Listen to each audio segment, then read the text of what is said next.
Welcome to Offbeat Frontiers, presented by KMFA Classical 89.5 Austin. Offbeat Frontiers brings you conversations with creators pushing the boundaries of the new music and indie classical art scene of Austin, Texas. I'm your host, Jess Griggs.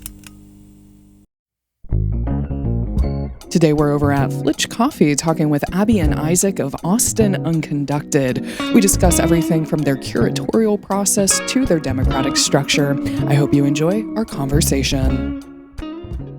My name is Isaac Fuentes. I play the viola, and I don't know, I do a bunch of other stuff too. You want to talk about a little bit?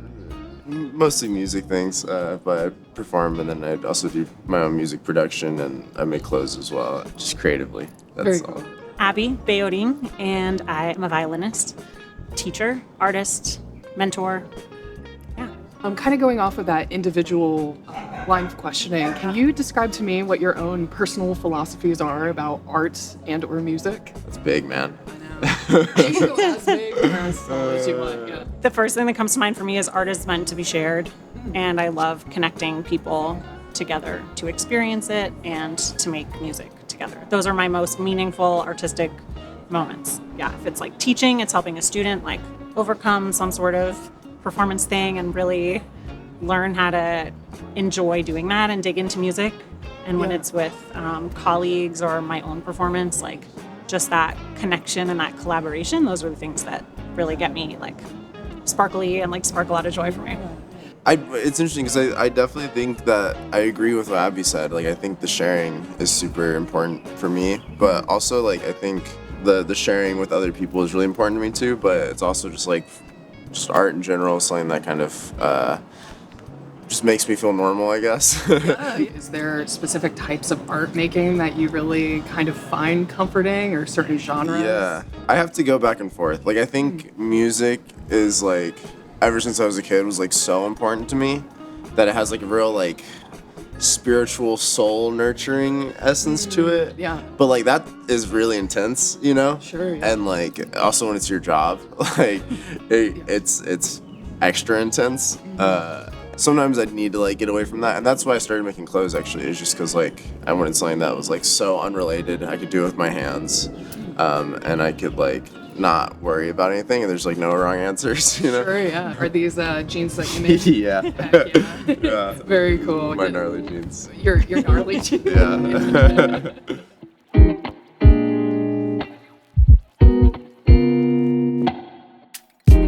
Kind of going into Austin Unconducted, can you tell me both, I know it has a unique structure, but can you tell me your relationship with the organization? We started out as like the Austin string musician community, really itching to do something new and different. And then four of us, Luis Beorin, James Parker, Andrea Beyer, and then myself, we were kind of the administrative collective energy that launched us forward on the organizational side, and to create this like collective entity of an orchestra doing really awesome, different, impactful things. I am just a core member, I guess, I'm a core member of the group, and I've been on the programming committee, so I help just plan the concerts and work with curators and stuff like that. So for the folks at home who don't know what Austin Unconducted is, do you have an elevator pitch about what the group is and what you're trying to achieve with that particular organization? Yeah, I think I have one. For me, this is kind of an abstract elevator pitch, but this is how I think about it. For me, it's what happens when a bunch of amazing musicians and wonderful people get together and just do what they want.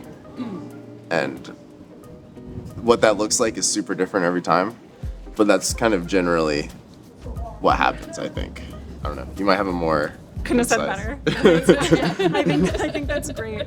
And I think that like the external elements that shift every show make it really beautiful and unique. And the things that we, keep the same, or like the core values that we have, are to really like engage with our audiences, have a really fun time, break down barriers to classical music. Like, we want everyone to see themselves in our concerts and to connect with community curators to like make an even bigger impact and connect with voices that aren't traditionally like represented in the classical music space or maybe would feel like it's for them. On the website, it says, Austin Unconducted is democratic, collaborative, and representative. Can you break down each of those core pillars and discuss how they manifest in the music and programming that you all present?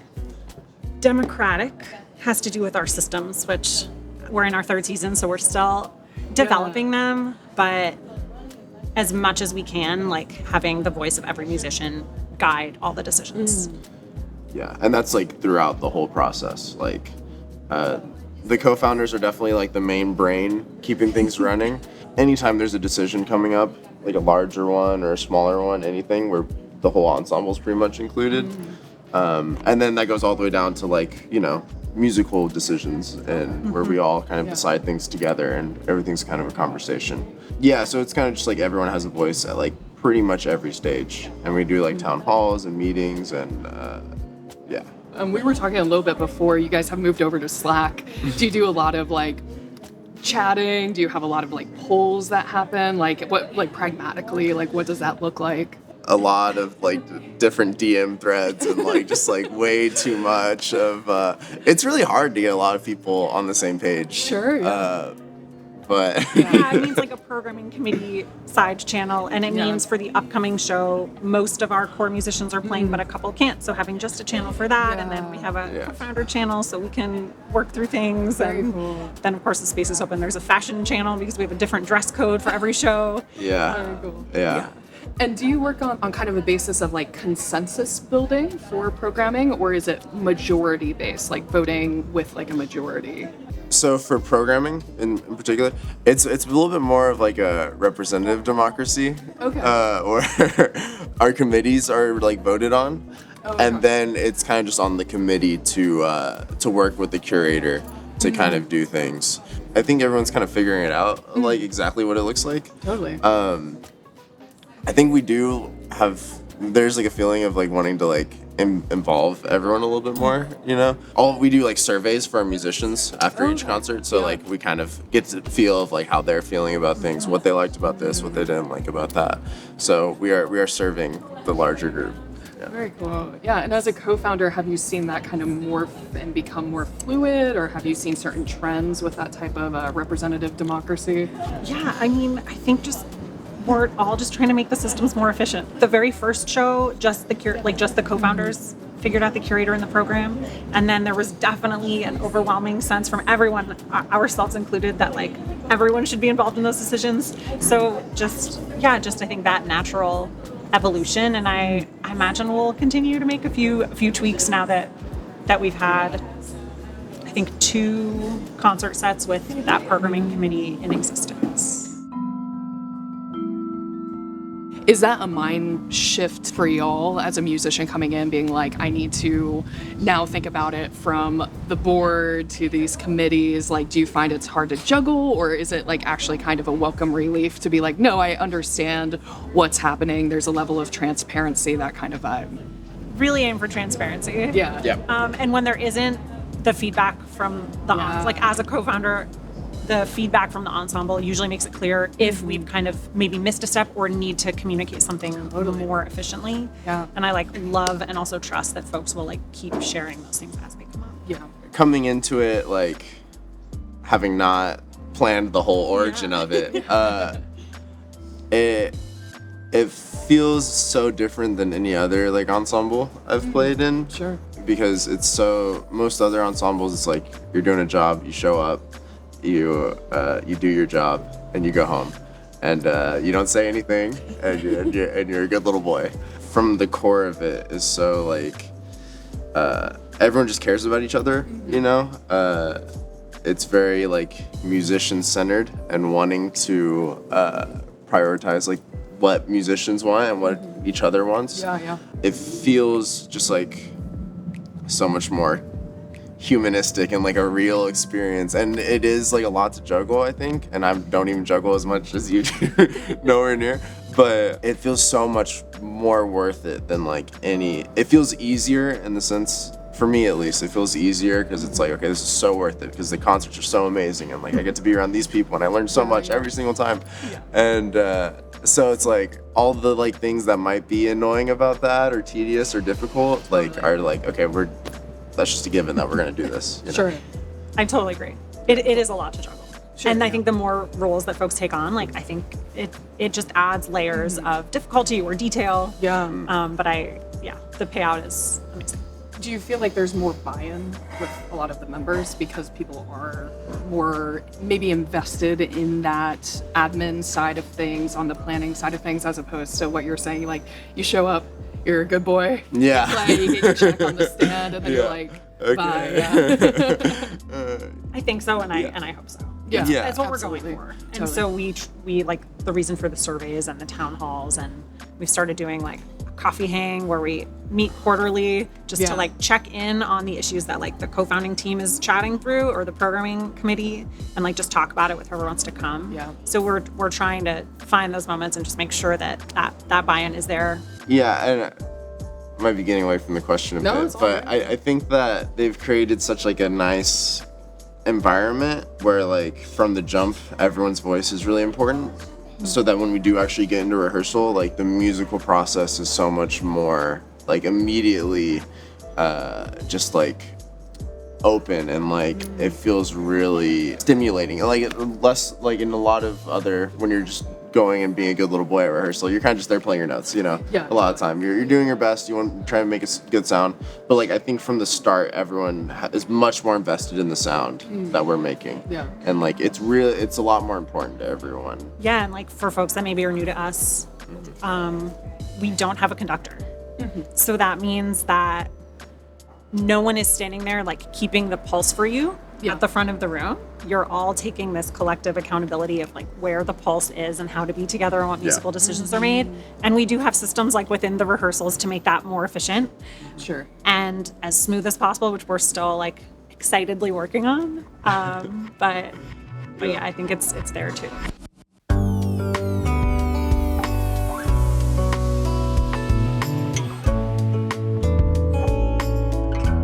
Pivoting a little bit, I would love to talk a little bit about the curators, because I feel like that's a very unique part of Austin Unconducted. Can you talk a little bit about what you look for in co-curators and how the group decides on bringing in specific collaborators? It feels really different every time, and I've only done a couple, but I think the baseline for it is just kind of someone we'd be excited to collaborate with, like just like something that we would think would be really cool, you know, people that we admire. That's how it's felt for me, at least. Or like, and then I think also the other part of it is like people who we think their voice is really important to representing Austin, you know, and you know, just important in general. I think like the energy and the connection is really important, and it is a way we love to like highlight someone's voice, and I think in particular maybe communities that aren't reached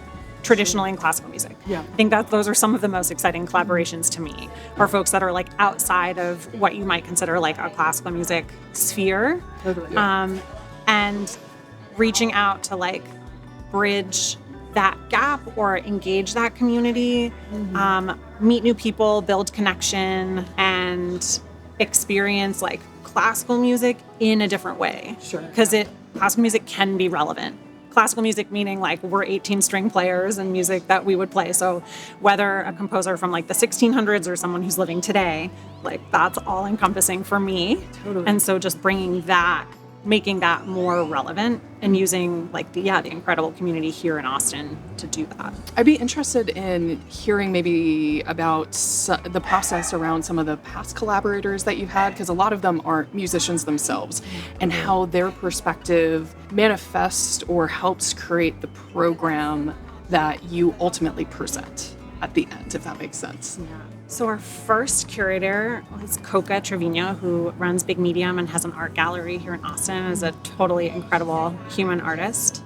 And we met with her and just kind of asked what was inspiring her. And she had been listening to music by a composer who like just wrote a lot of music, but I think wasn't very famous in their own time. And so that ended up being a lot of the theme. They were kind of like on the outside of their art. Yeah. We kind of took that and ran with it.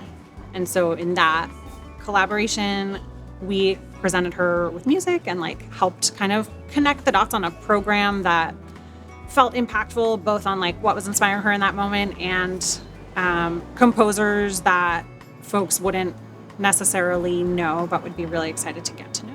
It feels like a kind of just natural meeting of minds and just seeing what would happen, you know? Yeah. And just like seeing what grows out of like just talking with somebody and like getting to know them, get to know what they're interested in and like what's exciting to them. And then like whatever comes out of that is what the concert ends up being. Yeah. That's the vibe I've been getting. Yeah, Daniel Fears was one of our curators, and he is part of our classical musician community. Yeah. Went to school for classical music, but also like now is a R&B artist and singer-songwriter and composer, and so his voice to me was really special and unique because he kind of just has so many different like identities that he's sharing as a musician and a person. And so we did play some of his music, but then also the rest of the program was just inspired by like his life and his story. And that's really a fun way to present a program. And then Javier Jara was one of our other curators, and we actually just in September presented a show with him at the Long Center.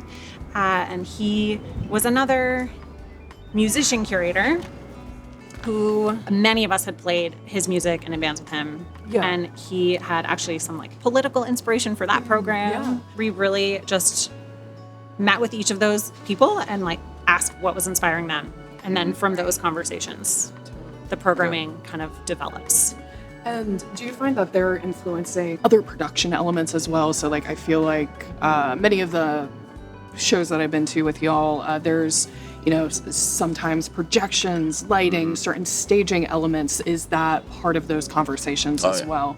Yeah, and I think it's maybe even the most exciting when it's curators who aren't musicians. So like the other two that now I could share, we had Christian Mendez curate, and he is a playwright and he's a theater director. And so just his like life experience in that world really caused, and that was our second show, like really caused us to rethink how we present shows. And we like really had a through line with our blocking, even like where our bodies were and what we were doing when we weren't playing. And I think since that show, it's just kind of opened up this new language for us, which was really cool. You said language. I was gonna say he kind of gave us a vocabulary to work with of like, okay, this is what's possible. And I think that's what's so incredible about the curators is that like we speak different languages and then we end up with this blend of language at the end that is like so unique and beautiful in its own way. I think just knowing what's possible, you know, just knowing that like, and also it's really easy to get kind of tunnel vision with music, like classical music especially, or it's like notes and notes and articulation and dynamics and stuff like that. Like it's super easy to like just get glued to your page and like, oh, what did the composer want? All this stuff. But then those people kind of take us out of that and kind of like, okay, what we're doing is we're just sharing a very basic human thing with other humans and trying to create something meaningful. And it kind of reminds you like the baseline of what you're doing, you know, and why you're doing it. And that kind of, you see color again whenever you do that. And you're kind of reminded why you're doing this. And I think it carries into like all the other stuff you do as well. Totally. And like for me, it's having students come to the performances, just seeing their eyes light up with like what's actually possible.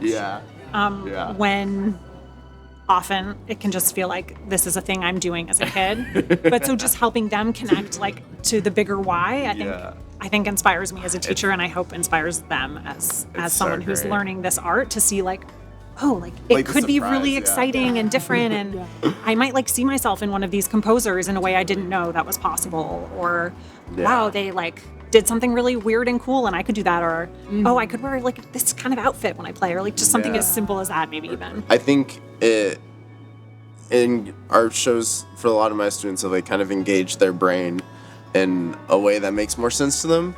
and allows them to like really like actually listen to the music and get something out of it. Yeah. Whereas a lot of time, you know, like you said, it's a thing that they have to do, and it's a dark, stuffy room, and they have to sit there and be quiet. You know, seeing a student's eyes like light up after a show, and they're like excited, like, "Whoa! I didn't think it was gonna be like that." Success. It's like, yo, this rocks. Yeah.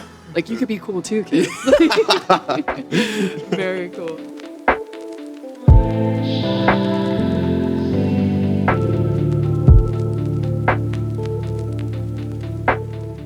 You guys worked with KMFA's 2024 Draylen Mason composer in residence, Sophie Mathieu.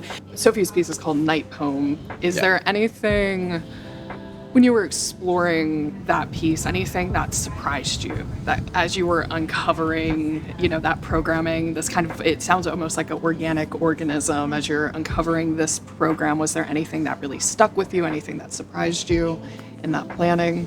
Most of the things that surprised me were like when we started rehearsal, and Night Poem, along with a lot of the other pieces we chose, just naturally had a lot of similarities, a lot of things that I could find I could kind of relate between them.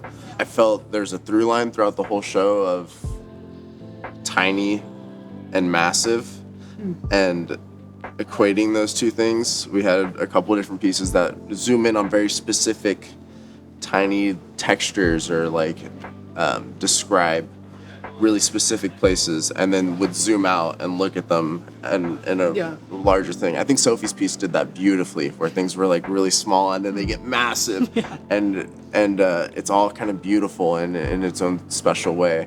I was just like so like excited. The way, you know, sometimes the planning is so much, and like Isaac did so much of it. Shucks. They really just put so much heart into planning the whole thing. And it's when it's like something just on a page of like logistics and crunching numbers of like, will this piece work, and how about this, and how are we going to move between these places, and it's so sterile. And the show itself was just like this beautiful organic moment. And there's like, for me, the like peak of her piece just kind of encapsulates like the whole experience. Just like the orchestra gets really huge and lush, and then there's this like drop off. And I think that like they couldn't have planned it better, and we just never know until we show up in the rehearsals. Yeah, man. And the group we had was just really fluid and flexible, and you know, we had the choreography be a little out there. Like we were sprinkled around the audience for one of the pieces, and then we had 2 chamber pieces. So we had like just 4 people in the center for part of that show. And I think all of that just kind of elevated and helped her piece like blossom, or like really just presented it in just such a cool way. Her piece was just like super lush and pastoral, like kind of that beautiful Vaughan Williams vibe, like Fantasia on a theme by Thomas Tallis. And something that, at least for me as a brass player, that I found special is there were, I believe, 18 individual string parts. So kind of like with that micro versus macro that you were talking about. As a player, how did that, having your kind of own individual piece, help you relate to, I guess, that theme of micro versus macro? For me, it helped me feel like I was in character. Like, especially like there's parts in there where we're all just tiny parts of a texture that come together and create this like beautiful, like incredible patchwork of like of just woven sounds that kind of come together. And so, just being, I had all these images in my head of like little like mice scuttering around, and just being one of those mice in the night. I think like. You know, you can just get into it more. You can really feel like just like totally unique in there, which is such like a rare feeling in an orchestral setting, you know. And even like the back of the violas, back of the second violins, still feeling unique and important. Like I think that was really special as well. But I appreciate you pointing that out, because it is so unique. You see string orchestra, and like you'll hear this piece, and you'll hear lots of textures, but you may not be able to hear, like, there are 18 individually composed parts. And that, you know, you see the group and you might think, okay, violins, some more violins, basses, cellos, violas, but everyone really has their own parts. And that's so cool. And it's very I don't know, it makes you feel nice that someone wrote a part just for you, you know? Just for you. Yeah. Even if you're in the back of violin too, you're like, this one's for me. This is my little.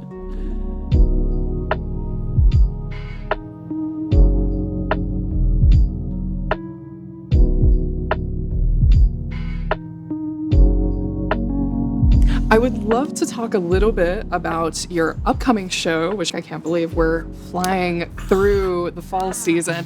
Can you talk a little bit about that show, the themes that you're exploring? I know there's some big questions that you're exploring as a group as well, just kind of the overall vibe. Well, the show is called Motherland. The curator is Kate Murray, who is an amazing human and artist and connector, and her brand is also called Unfine Arts. She's definitely just a mover and shaker and like a central piece of the puzzle in our community. We talked about a lot of things when we were coming up with the idea. Her organization's called Unfine Arts, so like deconstructing these things is like kind of her thing, you know, and like thinking of new ways of presenting stuff. There's this idea of Motherland of like, national pride alongside with resistance. There's a big through line of resistance music. The idea is to move art from a passive thing to an active thing. I think that was a big goal with this concert. Yeah. And I think having that active role in the art, breaking down the boundaries between who's the performers and who's the audience and what participating in an art experience is like. I think that is where the kind of what we do about political issues kind of gets answered is in that like participation side of it, and in that like really putting someone in a concert experience so they're like really likely to like get something really meaningful out of it. Something really beautiful to me about Kate too is how much of the community can we engage in this experience. Like there will be folks guiding people through parts of the experience, and there will be like community members, maybe even that I haven't met yet, helping out with some of the preparation ahead of time, and just really expanding what's possible with like a collective action. I think is going to be really powerful. Also just bringing in new musicians, and we have a couple folks joining us to like represent different resistance movements and stuff like that. When you're dealing with something like resistance music or resistance movements, it's just so important, you know? And like every culture that you look into it is just so like rich and meaningful. Yeah. And so it's really hard to like, okay, how do we give everyone their voice? How do we give everyone like respectful time, and how do we engage with it respectfully? We're drawing from a lot of different cultures. We're having people from those cultures help us with it as well, with arranging stuff, bringing people in. We have a couple singers, Vietnamese resistance music. We have a Palestinian singer coming and singing. We have songs inspired by spirituals, a piece written in a concentration camp. All these different things of like just wanting to include as many voices as possible, I think.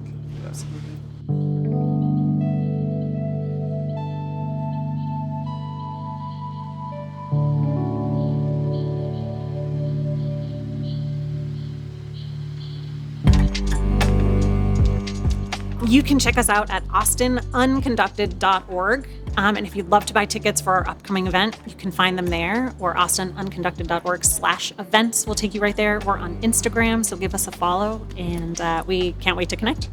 Thank you so much for tuning into Offbeat Frontiers, presented by KMFA 89.5. If you want to support live music here in Austin, Texas, please give us a like and follow, and thank you so much. Great. Yo! Great. Thank you, guys. Yes.